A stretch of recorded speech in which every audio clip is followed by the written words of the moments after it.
Hi guys, this is going to be the tutorial that's going to show you how to make one of these little rose flowers.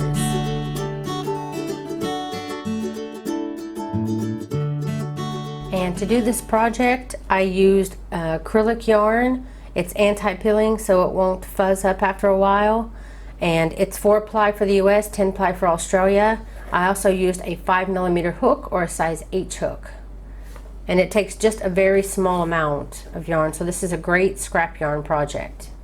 Okay, to begin, you want to make sure that you leave a little bit of a tail on the end to hide so that it won't be sticking out. So create your slip knot a little bit farther down. And you want to do a chain of 50. You can do other size chains if you want to make smaller size flowers.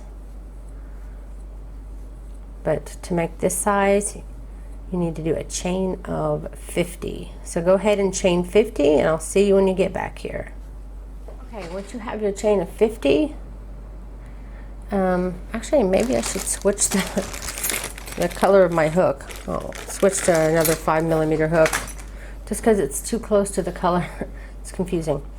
Anyway, so once you've got your size 50, I should say your chain of 50, you want to go into the second chain from the hook, so not the first chain but the second chain, and you want to do a single crochet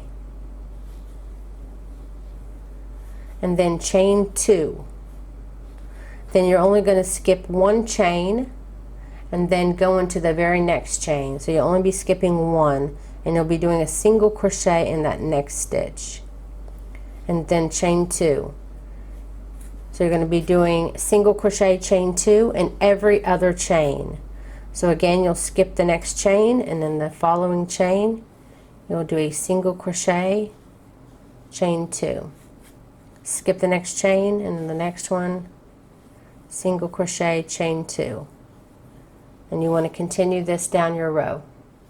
Okay, you want to continue that to the end of your row, where you should end with a skip 1 and then a single crochet on the very last stitch, in the very last stitch. And that completes your row 1. Now for row 2, you want to chain 1 and turn.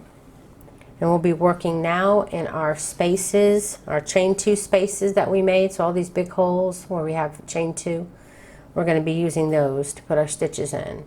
And in each one of those chain 2 spaces, you will put a single crochet, a double crochet,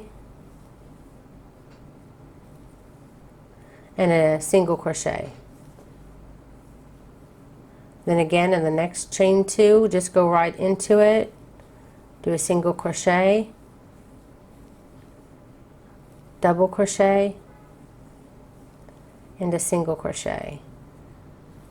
It's very simple. Single crochet, double crochet, and single crochet.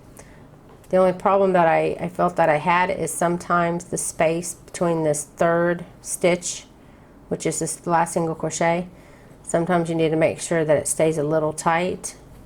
Don't let it be too loose, because you want it to be kind of curved. And if it's too loose or meets the double crochet too much on in height, then it won't pull down like it should.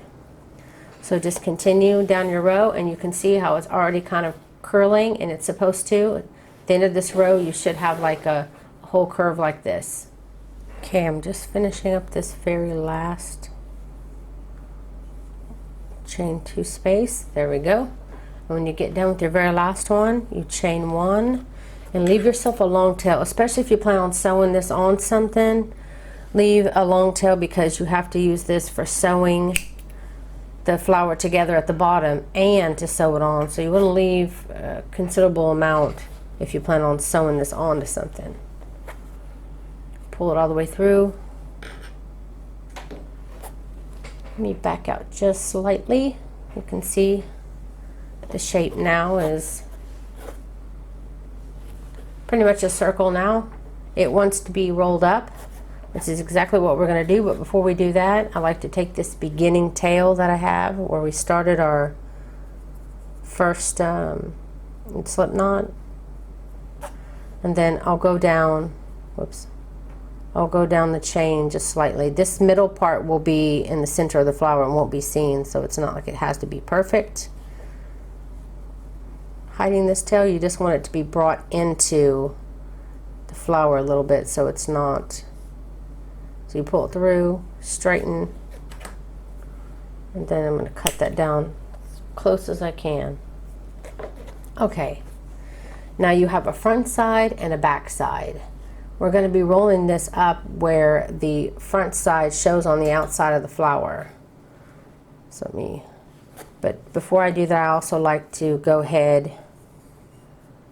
You don't have to do this, but I usually do like to do this because I use both my hands for rolling, and then I can't thread my needle because I have flour in my hand. So I go ahead and I pre-do this so that it's ready when I'm ready to start sewing. So thread your needle, and then you're going to start on this end here where we hit our tail, front side facing, and you can use your finger or you can use your pinky if you're using a smaller hook size and smaller yarn. But this is pretty big, pretty thick, so I'm going to use my finger. Good side showing. This is the front side, that's the back.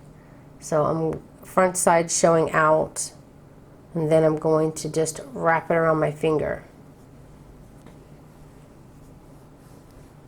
And then you can see this is the bottom row. Let me get a little closer when I do this. You can see this is the bottom row, and as I bring it around, I'm bringing it around equal to that bottom row as best as I can.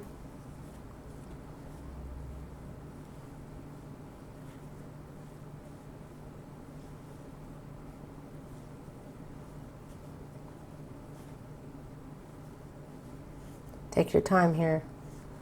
I want to make sure that you try to show all of your bottom row here.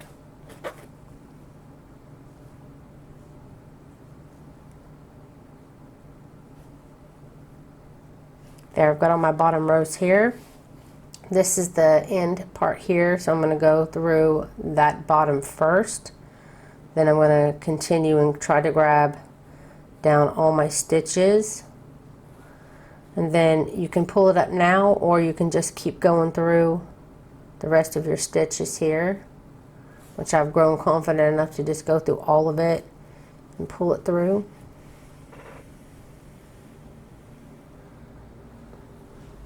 And then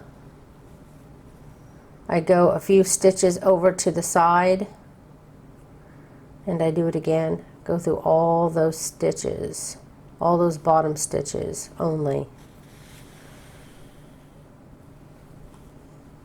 And then I'm going to go through here a little bit, over to the left a little bit, because this side over here to the left has not been grabbed. I'm trying to slowly at least get a place around each of them where they're secure. This part here still is not secure, so I want to do another one this way, going through all those bottom stitches until I get to here. Whoops, hitting my screen over here. And then this side is a little loose, on this side has not gone through, so I'm going to go through here to this side as well. And I think now they're pretty much all secured. Yep, I got them all, so there's no real loose on the first row anyway. So once you've gotten that, you can flip it over and you can see your little flower, and it's all connected back here, and it's flat, so you can easily set it on something and create whatever you want out of it, on a hat or on another project me and my daughter are thinking about doing, that I hope that these will be perfect for us. So I'll be showing hopefully in the future a blog where me and my daughter have done something with these flowers. But until then, I really hope that you enjoyed this tutorial. Also, see, I have a lot more left over. See, I used quite a bit on sewing, so that's why when you want to sew it on something, then it's good to have a lot of extra on the end. So that's it, guys. I really hope you enjoyed this tutorial. If you did, please don't forget to click like and share and comment down below. It helps me out so much. If you want to be notified whenever I release a new tutorial, you can click that little bell button next to the subscribe button on my main YouTube page and always be notified whenever I release a new tutorial. Also, if you wanted to know what kind of hook this is a wooden furls hook. You can find that link down below if you want to get one yourself. Also, I have two groups on Facebook. One is called Crochet for the Masses, which is more of a private group where we like to share our photos and do quizzes and everything else. It's more of the fun group. And then I have a Crochet Zone Public, which is more public group where we share, me and other designers will go there and share links to our patterns that we're releasing, links to old patterns, patterns for sale. You know, it has all that stuff, but it's mainly a link a place for the designers to share links to their stuff. So if you always want to be up to date on what's being shared out there from the designers, then I recommend you go check that out. So that's it, guys. Thank you so much. You can find all those links down below. Thank you so much for watching.